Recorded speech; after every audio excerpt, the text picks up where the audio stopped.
1,000 years ago, before horses transformed the Great Plains, the heart of North America was home to powerful indigenous nations whose way of life was very different from what the world later imagined. The Lakota, Cheyenne, Arapaho, Mandan, Hidatsa, Pawnee, Wichita, and many others lived across vast grasslands filled with bison herds that stretched to the horizon.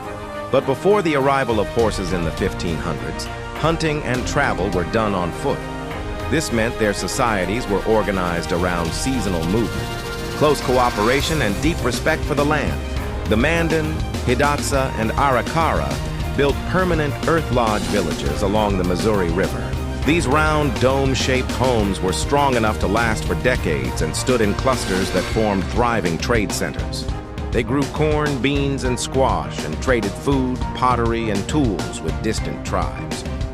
The Pawnee followed the stars. They were highly skilled astronomers who built their villages in alignment with celestial movements.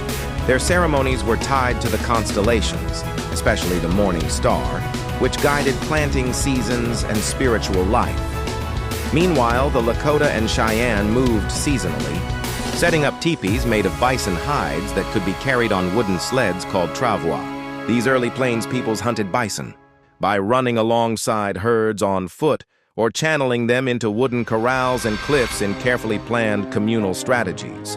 Even without horses, the plains were not empty.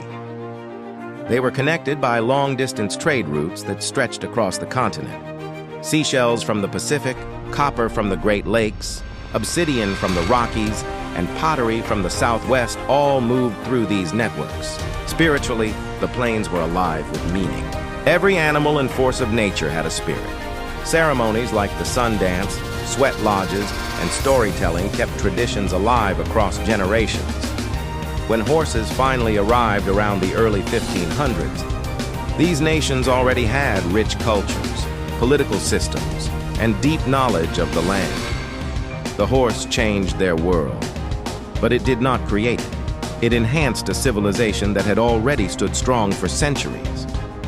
This period of Plains history remains one of the most misunderstood, yet one of the most important chapters in early American culture.